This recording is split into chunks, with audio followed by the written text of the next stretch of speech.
Olá, meu amigo, minha amiga. Muito obrigado por vocês estarem aqui no Portal do José. Hoje num programa especial, porque normalmente nós entramos no ar entre 16 e 17 horas e eu abro sempre meia hora antes um chat para a gente conversar, mas diante de tantos acontecimentos no nosso país, eu resolvi vir um pouco mais cedo nesse papo sempre muito especial com vocês. Se você está chegando agora, se inscreva aqui no nosso portal, dê o clique no cantinho, se gostar dos nossos vídeos, compartilhe, dê joinha e mande seus comentários para cá, porque são sempre lidos e são sempre muito importantes. Gente, vamos começar aqui pelas questões jurídicas. Ontem nós tivemos uma decisão no Supremo Tribunal Federal que está causando muitas discussões para cima e para baixo. O brasileiro está ficando expert em decisões do Poder Judiciário. Isso é uma coisa muito boa, aproximar o cidadão do direito constitucional, das percepções críticas de como funcionam os poderes da República. Isso é muito importante. O que aconteceu ontem também nos dá muitas lições para as pessoas que são do direito e para as pessoas que não são do direito. Sobretudo porque confirma aquilo que eu sempre digo para vocês. O poder judiciário é um poder político, aqui no Brasil e fora do Brasil.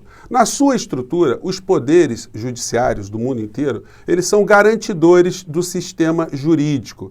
Não se discute, evidentemente, muitas coisas ligadas ali à justiça, porque isso é uma coisa que é mais sublime, se discute o direito. Só para usar como exemplo aqui, para clarificar mais isso que eu estou dizendo, na época da escravidão aqui no nosso país, a compra e venda de seres humanos, ela era legal. Ninguém fazia a escravidão no nosso país de forma ilícita. E como se comportavam os tribunais ali naquela época? Eles não alteravam a realidade, eles mantinham aquilo que era estruturado pelo poder econômico da época, que era um sistema escravocrata.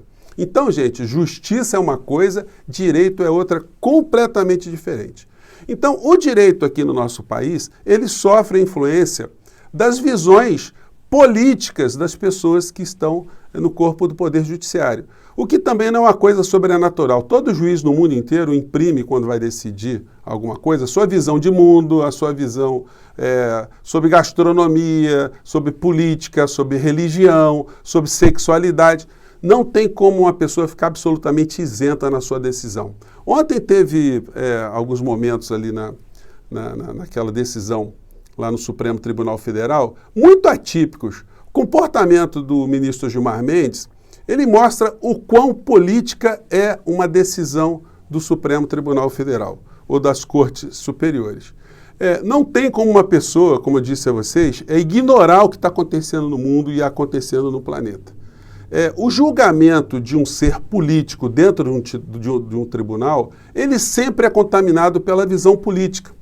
Então, vejam só o que aconteceu. O mesmo Gilmar Mendes, que ontem estava espumando, verificando ali ilegalidade no processo de suspeição do ex-juiz Sérgio Moro, foi o que considerou legal, considerou ético, considerou legítimo tudo aquilo que Moro tinha feito até aquele instante, inclusive para bloquear a nomeação do ex-presidente Lula no ministério que a ex-presidente Dilma queria colocá-lo ali, enfim, naquelas circunstâncias ali. Então, ele bloqueou e aí a consequência disso foi que o Lula não teve o foro privilegiado e, por conta disso, caiu lá nas barbas do Sérgio Moro, que ontem foi totalmente satanizado e demonizado.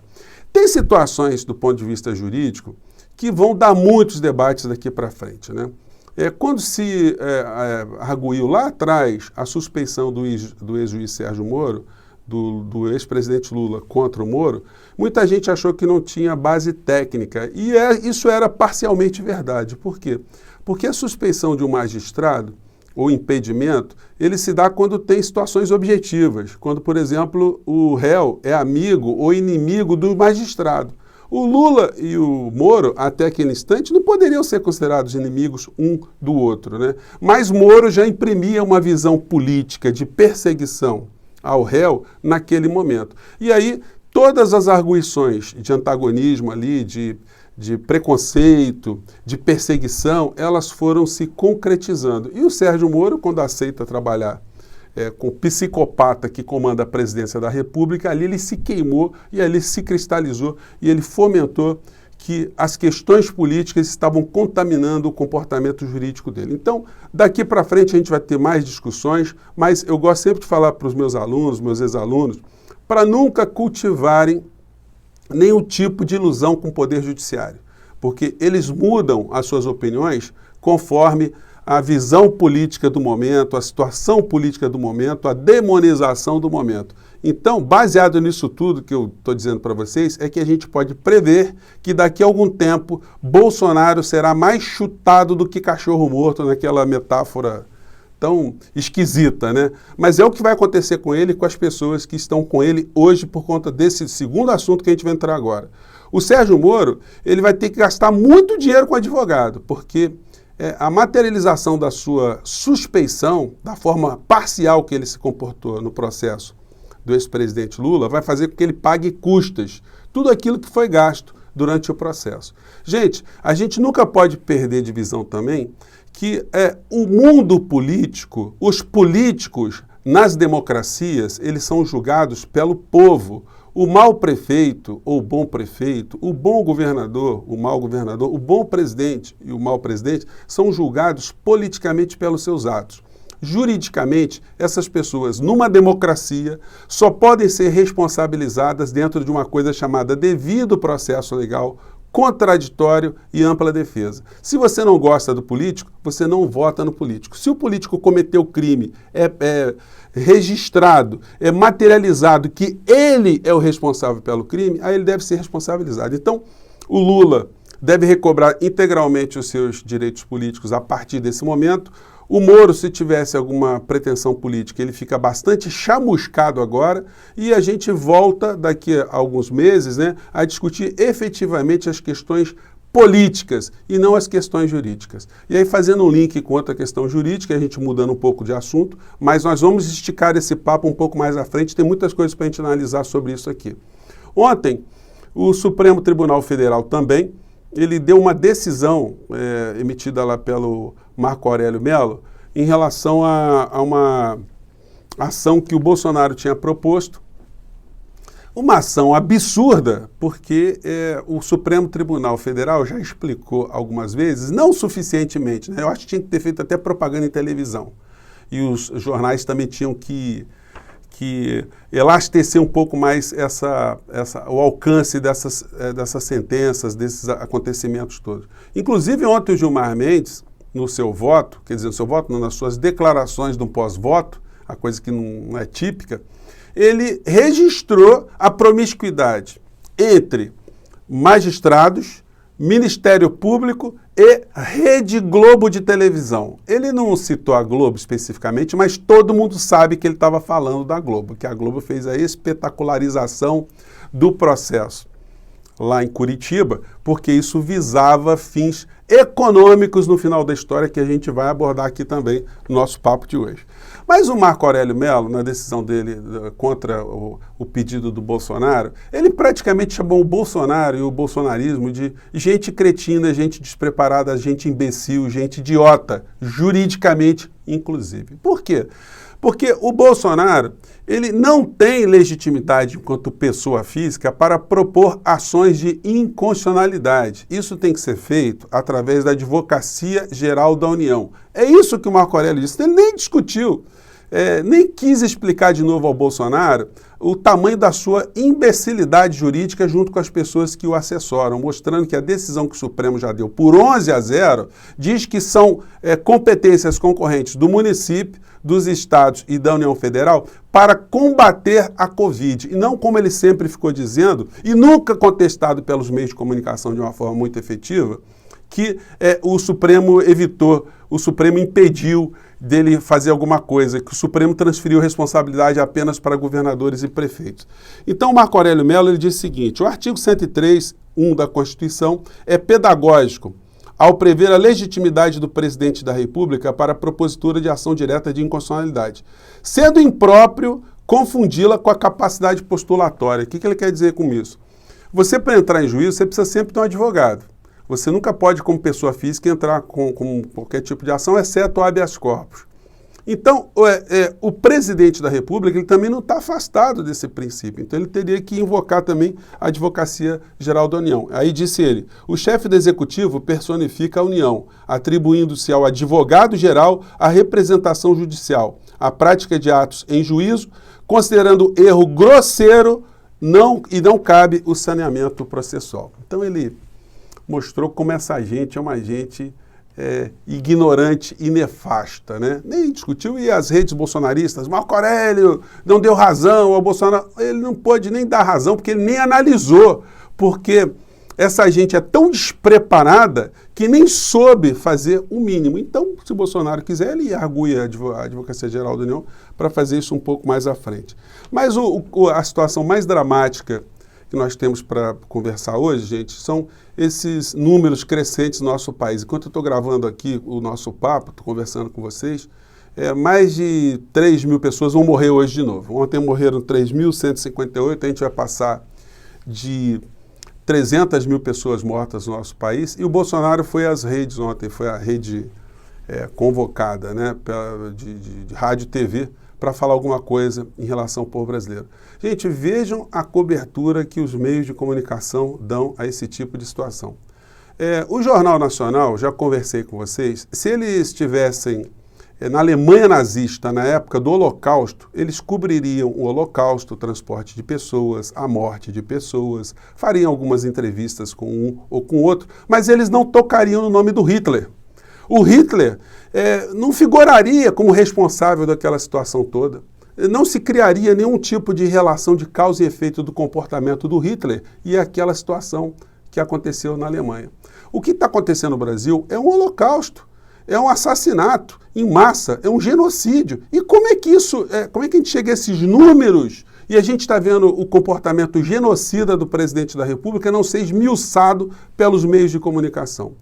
Então, o Bolsonaro ontem ele foi para a rede de TV e quando você olha a cobertura, a análise crítica do que foi feito das falas dele, você vê uma coisa assim, uma coisa ignorando completamente o papel do Bolsonaro. Isso tem uma explicação, eu vou tocar um pouco mais nela aqui.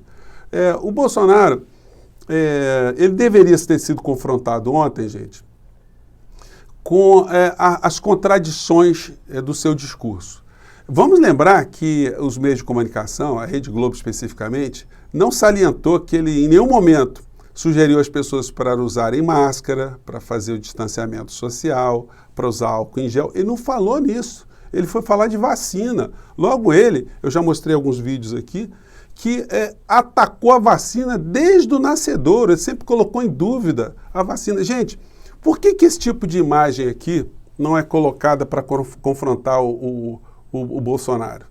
É uma imagem lá na CEAGESP de um mundaréu de pessoas, né? Deixa eu ver se pega outra aqui. Aquele aqui para não ter dúvida, que ele estava falando aqui para essa galera, né? Então, para que serviu? Ele tentou ali fazer um discurso de aplacar a responsabilidade dele, mas o Jornal Nacional e os meios de comunicação não mostram o seguinte, que ele nomeou um ministro incompetente, isso é crime de prevaricação, alguém que não é da área, que ele agora está afastando o ministro incompetente para ver se arruma um ministério para esse ministro incompetente, que ele provocou aglomerações, tinham que mostrar as imagens, tinham que falar dos parentes, tinham que falar das sequelas que estão acontecendo com as pessoas, das pessoas que estão morrendo agora por conta do kit Covid. Isso tudo, gente, não é espizinhado, não é mostrado, não é aprofundado. Isso tudo, como eu digo a vocês, tem uma razão muito simples. Ontem, inclusive, a Associação Médica Brasileira, ela fez um pronunciamento bombástico, né, que devia ser mais esmiuçado também, onde eles simplesmente dizem que o kit Covid tem que ser banido. Gente, é um monte de entidades que assinam esse documento, muitas entidades médicas aqui mostrando que não tem e nunca teve base nenhuma científica para o Bolsonaro ficar falando da cloroquina e não ser contraditado. Mas como ele fala essas aberrações todas e as suas redes multiplicam as suas falas, então isso acaba tendo um comportamento, tendo uma utilidade, uma funcionalidade muito grande. Agora, o que os bolsonaristas não estão vendo, que o Brasil não está vendo, a gente vai mostrando aqui aos poucos aqui, olha. A ANEEL vai empurrar contra o cidadão brasileiro mais 21% de reajuste nas bandeiras tarifárias de energia elétrica. A gente é sempre o cidadão entrando pelo cano. E a gente está pagando isso com o presidente que está a cada vez mais ampliando o número de mortos aqui no nosso país. As montadoras de automóveis estão cada vez mais decretando férias coletivas, estão cada vez mais paralisando as suas atividades por conta da pandemia que nosso país não está sendo tratado adequadamente. E aí, gente, a gente vai vendo por que os meios de comunicação eles pegam leve com o Bolsonaro. Pegam leve porque é o seguinte, porque o mundo está vendo que ele é um genocida. Mas aqui tem essa história.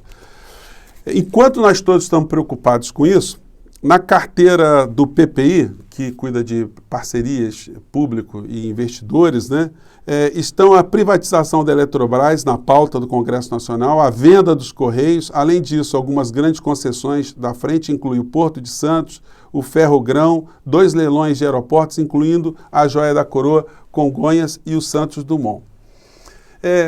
Vocês vão falar assim, mas por que então, qual é a relação que tem uma coisa com a outra? Gente, o Bolsonaro, com todas as maluquices, todo o genocídio, ele está garantindo que as pautas econômicas, que sempre foram metas dos grandes grupos econômicos que tem nos meios de comunicação sócios, estão avançando agora. A Rede Globo, as organizações Globo, vamos lembrar que eles foram fundados em 1965 com dinheiro norte-americano de 2 grupos norte-americanos. Um dos sócios do Roberto Marinho era o senhor, o senhor Joe Wallach. Esse senhor aqui que está do lado do Roberto Marinho. O Roberto Marinho careca e o Joe Wallach. Um norte-americano que nem falava português e mal falava espanhol. Esse homem veio para o Brasil, foi sócio do Roberto Marinho, montou a maior rede de propaganda aqui no nosso país. Né? Aqui eu acho que tem outra foto dele, ele aqui com mais cabelo, ele aqui com o Boni, enfim. Então, eles sempre tiveram um atrelamento a defender os interesses de grupos estrangeiros aqui no nosso país. O Bolsonaro agora, ele continua a ser funcional nesse modelo. Enquanto nós estamos aqui debatendo o genocida no poder, eles continuam a fazer negócios para cima e para baixo. Então, por isso que o Bolsonaro não caiu, por isso que eles não colocam todos os dias todas essas contradições, essas maluquices, os crimes do Bolsonaro. E por isso que as pesquisas de opinião ainda dão algum tipo de espaço a favor do Bolsonaro. Gente, nós combatemos aqui todos os dias quase que um tripé no campo dessa desinformação geral que escraviza o povo brasileiro. Nós temos os meios de comunicação que faz essa cobertura, que não provocam a reflexão crítica. Nós temos as redes sociais que multiplicam todas as infâmias, todas as inverdades do Bolsonaro. E nós temos essas igrejas, /empresas, /picaretas, que também levam para os seus fiéis, para os seus públicos, essa visão distorcida de mundo. Ninguém quer, nesses 3 tripés aí, dessas 3 pernas desse tripé, nenhum tipo de elevação da consciência crítica das pessoas que têm algum tipo de conexão com elas. Então, nós aqui temos um trabalho muito grande, todos os dias, de denunciar, de mostrar, de clarificar o que está acontecendo, para que cada vez mais pessoas do nosso país entendam quem são os adversários do povo brasileiro, quem são os inimigos da pátria e o que a gente pode fazer para melhorar o nosso país, né, gente? Eu fico por aqui, eu acho que já deu para a gente conversar inicialmente sobre várias coisas, a gente vai voltar mais tarde. Um grande abraço, até lá.